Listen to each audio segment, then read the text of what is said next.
No, this takes him into zero.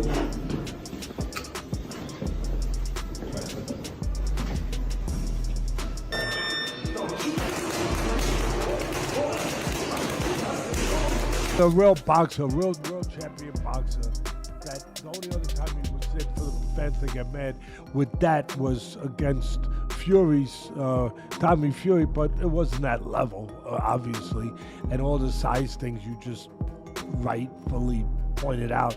But he would have been in there with, I mean, it seemed crazy. Gervonta Tank Davis has stunned fans with a bold new appearance ahead of his fight with Jake Paul. Known for his strength and solid physique, Davis has clearly intensified his training. He's put on impressive muscle, and the boxing community can't stop discussing it. Recent gym videos show a bigger, stronger Tank, leading many to believe he's preparing to face Paul on equal terms in size and power. Yelling so much about him fighting somebody your size. His next opponent is, by far, the most credentialed guy ever fought actively in his prime. There's one problem. He fights at 135 pounds. He fights at 130. Fighting at 135 pounds, Gervonta Tank Davis has pushed his training to the max ahead of his fight with Jake Paul. He's turned every workout into a mission to remove any weakness, mixing hard strength training, intense sparring, and non-stop conditioning to build his bigger frame. Videos and reports show him doing heavy resistance exercises and compound lifts to grow upper body and core muscles while keeping his speed and footwork sharp. He's also been sparring with bigger, stronger fighters, some nearly heavyweight, to prepare for facing larger opponents. Yeah. This Santa Cruz right here, the you can't let it burn, baby, let it burn.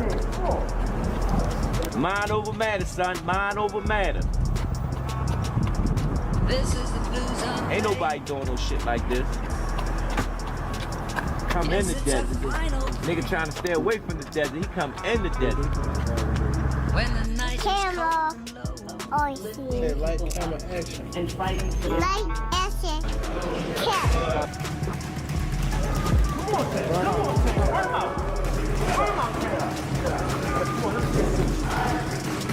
Dig down in there, dig down in there. 10 seconds. Don't think about it, don't think about it. Remember that gun on it? They got that gun on that tank that goes, when the night is cold. He ain't gonna keep you here late at night. Good job. It's been hard being away from my daughter. She actually here, she sleep. Just being away from her, it was a little touchy, but I know when I'm up, I guess. I know that I got pay-per-view. I know I'm fighting a tough opponent, so really I know how to lock in. I know how to shy away from everything. I know how to, I know how to fool around.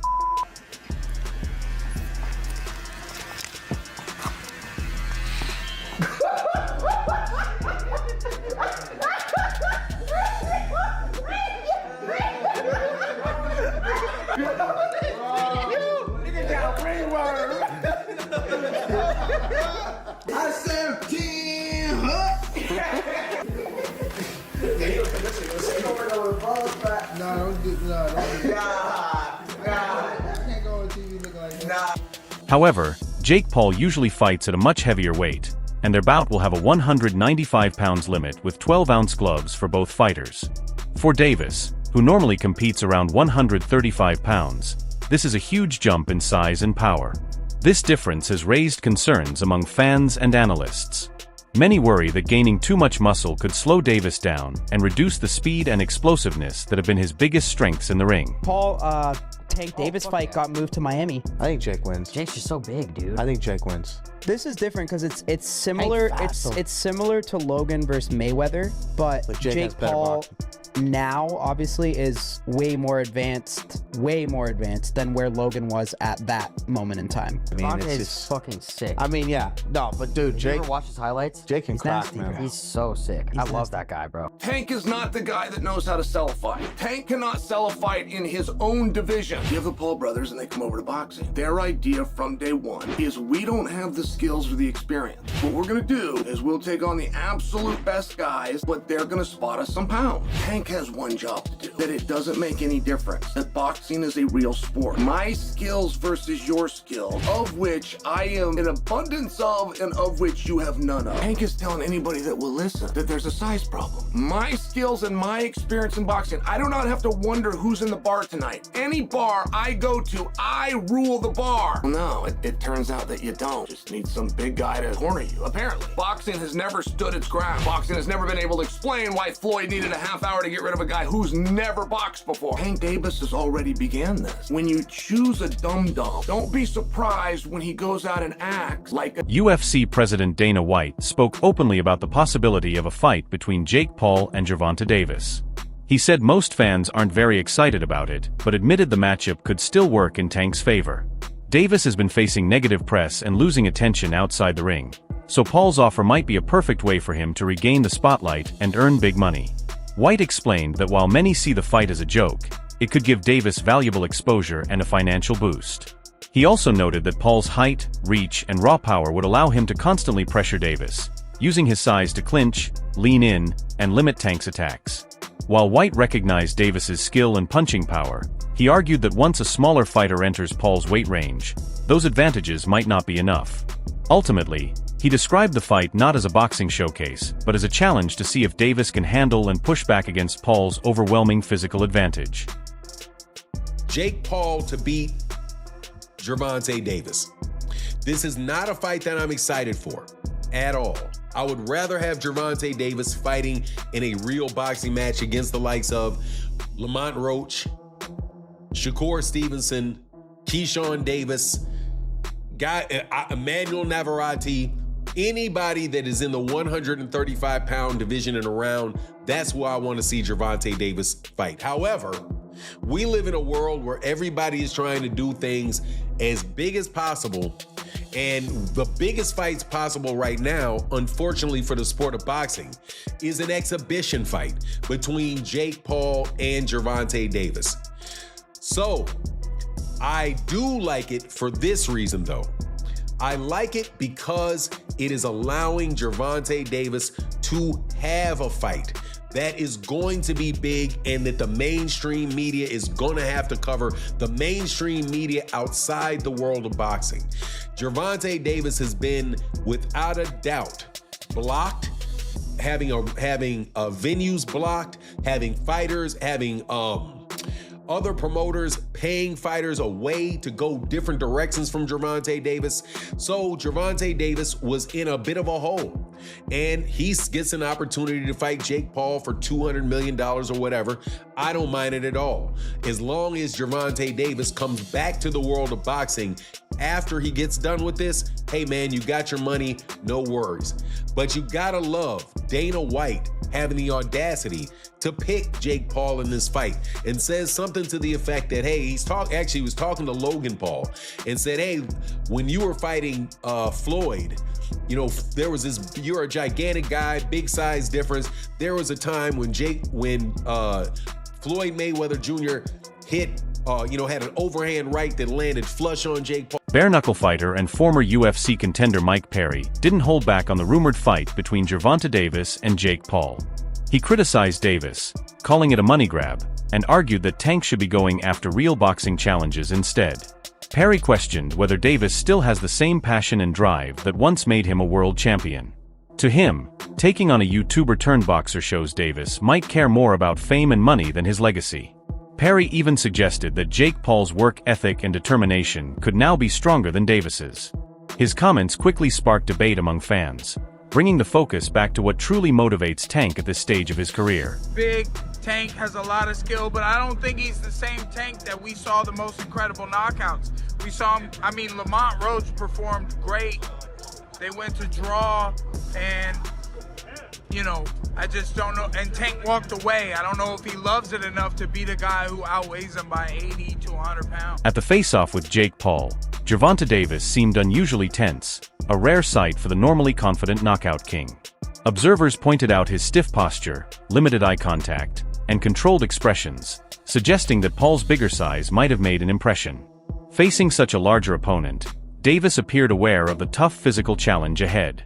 Some fans viewed it as him staying calm and focused, while others saw it as a sign of doubt. Very uncomfortable facing off. He just did. I've seen other face-off this Tank done. He gets in their face and they're intense and he looks good. He looked very meager up there. You've had 8 fights and you're gonna go tangle with Tank Davis. And the story instantly comes out. Jake is so much bigger. There is such a compliment to Jake within that insult. It is meant to be an insult. It is meant to take away from a potentially glorious moment for Jake. But where the compliment comes is it means the public believes he's gonna win. Teddy Atlas shared his thoughts on the face-off between Jake Paul and Gervonta Davis, pointing out the clear size difference. The veteran analyst even joked that Davis would need a ladder just to reach Paul's chin. While Atlas acknowledged that differences in skill and style are normal in boxing, he said this physical gap goes far beyond what's reasonable. Comparing it to Canelo Alvarez moving up to fight Terence Crawford, he noted that Crawford was never as undersized as Davis is against Paul. In Atlas's view, Tank's shorter reach and smaller frame make the fight look one-sided, more about spectacle than a fair boxing matchup from the start. They should also have like the size of the ring, the size of the glove, all that stuff. Particulars should be in the contract, but I would probably look for one thing that is not the common thing to have in a contract if I'm Tank.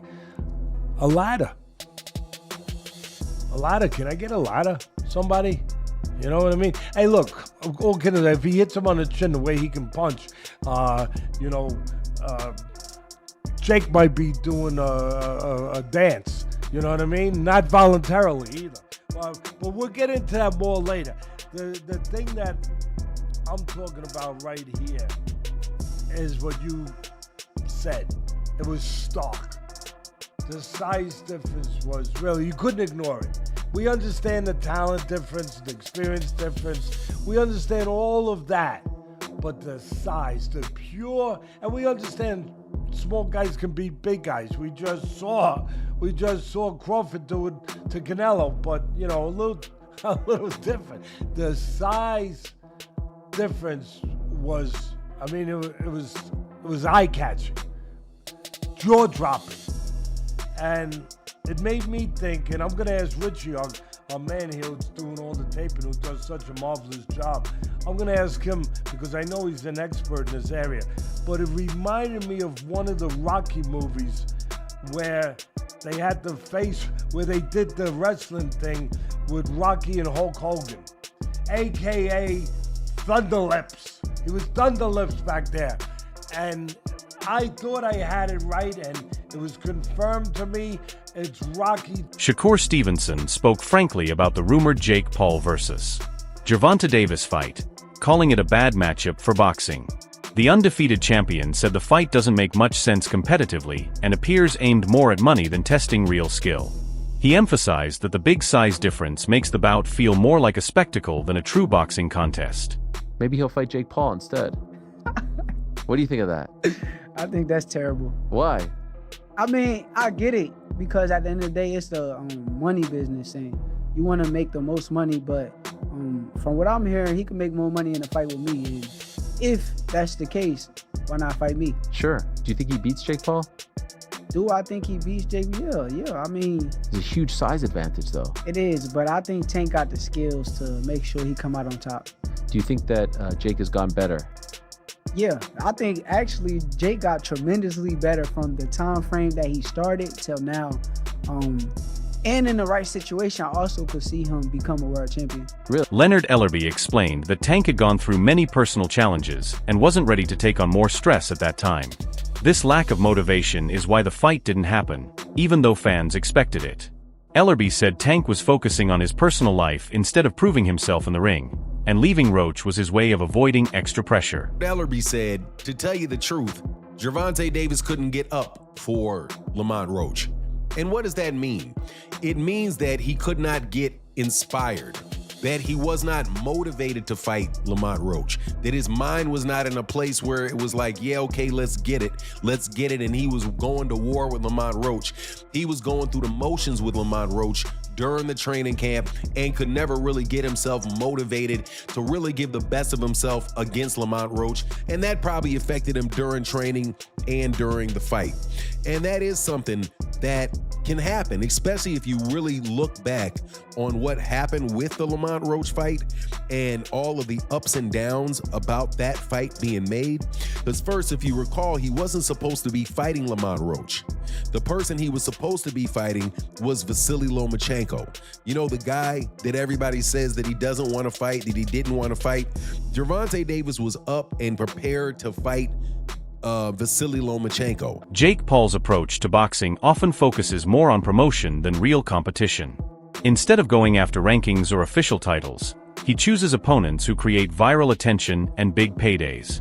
His fights, whether against retired MMA stars or smaller boxers like Gervonta Davis, grab headlines and dominate social media, keeping him in the spotlight. By mixing entertainment with sport, Paul blurs the line between a true contest and a spectacle, ensuring high viewership regardless of how fair the matchup is. A key issue in a potential fight with Davis is the large difference in size and physical traits. Paul, used to facing bigger opponents and naturally carrying more weight, has clear advantages in height, reach, and overall build. Davis, at 5'5" and usually around 130 pounds, relies on explosiveness and power in smaller divisions, making him dangerous, but not against someone of Paul's size. Jake Paul versus Tank Davis is actually happening. What the f is going on? I guess Tank is going broke because that's the only justifiable reason you ruin your legacy against a guy like Jake Paul. And yes, I do think Jake Paul is going to win. Tank Davis is a much better boxer and has crazy power, but he's 5'5", 130. That power is not going to carry over against someone who is 6'1", 210. And it's not like Jake is bad. Yes, his fights are boring. He says he's going to step in the ring and sleep his opponents, but the only people who end up sleeping are the audience. Mike Tyson fight, but at the end of the day, he's a big guy with power who's training boxing full time, and he has beaten some legitimate competition. Woodley, Nate Diaz, Anderson Silva, Mike Perry had a competitive fight with Tommy Fury, but it's crazy how particular Jake has to be when selecting his opponents. They have to have enough clout to be interesting, enough skill to be taken seriously as a threat, but at the same time have clear weaknesses and disadvantages that Jake and his team can exploit to win. Now that he's fighting an elite boxer, he has to fight someone 7 weight classes down. I mean, Tank could win if he makes Jake do a very aggressive weight cut, but I just don't see that happening. I got Jake by 3rd round TKO. He should put me on the co-main event and allow me to fight Francis Ngannou. That would be an easy. MMA veteran Nate Diaz dismissed the upcoming Jake Paul versus Gervonta Davis fight, saying he wasn't even interested in predicting the outcome. Diaz described the matchup as more of a spectacle than a real sporting contest, created purely for pay-per-view revenue. He criticized modern boxing for relying too much on these staged, money-driven events, arguing they damage the sport's integrity and tradition. For Diaz, fights like this prioritize entertainment over genuine competition, making them hard to take seriously. Hey Davis, does Davis have a chance? No. Gervonta is a great boxer, but he ain't gonna be. So you got Jake Paul by knockout, or? No, I don't got anybody, but I don't think he's just too small. It's just I don't want to beat up somebody that small. I don't want to, you know what I'm saying? What do you think of the fight? I don't want to lose to somebody that. There's no point in the fight. It's a great fight, actually. I'm not hating on the fight, but I think my thoughts on it is let's watch and see what happens. Ryan Garcia said that boxing's turning into WWE. Yeah, with that type of matchup. What do you agree? Last thing, White House card, like he said, you want Conor McGregor? Yeah, but the whole thing's at WWE. So right. Like, at least that's happening and getting something to talk about, something to watch. And I'm looking forward to that fight. Michael Bisping raised serious concerns about Jake Paul facing Gervonta Davis because of the huge weight difference. He pointed out that Paul would be fighting someone nearly 100 pounds lighter, which goes against the natural balance of the sport. Bisping also mentioned Paul's bout with Mike Tyson, which drew attention because Tyson was 58 and long retired. Fans and analysts have voiced frustration over these unusual matchups taking center stage. The proposed Paul versus Davis fight is seen as part of this trend, where promoters focus more on spectacle than meaningful contests that crown champions or settle real rivalries. blurring the line between sport and entertainment. That is at least 65 pounds heavier than you. That is called one thing. That's called being a bully. It was bad enough when he fought Mike Tyson, a man that was 58 years old, and he was walking around like, I just beat the baddest man on the planet. I just destroyed Mike Tyson and went out there and I beat him, and him and his brother are all celebrating and shit like that. It's like, dude, what are you doing? What don't you understand about this? If you want respect from your peers, if you want everyone on the planet to look at you and take you seriously and give you credit as a boxer, you have to take on challenges that are real. You have to go up against someone that keeps you up at night, against someone that gets you out of bed in the morning to go for a run because the fear of them beating you down is real. Not going up against someone that is so small. If you were to go up to this guy in a bar and try and start a fight with them, people would look at you and say one word: whoa, whoa, whoa, stop being such a bully. Leave him alone. You are way bigger than this guy. And that's clearly what we have here. It is ridiculous. When you look at the tail of the tape, Gervonta Tank Davis, granted, a very, very skilled boxer, a world champion. He's had some great wins. He's had a tremendous career. He's got 28 knockouts on his record. I'm just looking at the tail of the tape here. 30 years old, Jake Paul, 28. Gervonta Davis is 5'5" tall, whereas Jake Paul is 6'1". I would never dream on picking on a guy that is 5'5" tall. Granted, there's some tough guys out there that are 5'5", okay? They're smaller guys, you know, but for 5'5", they'll pack a good punch. Typically, they're mixed martial artists or boxers. Do you see this fight as an exciting crossover event or just a publicity stunt that might hurt boxing's reputation?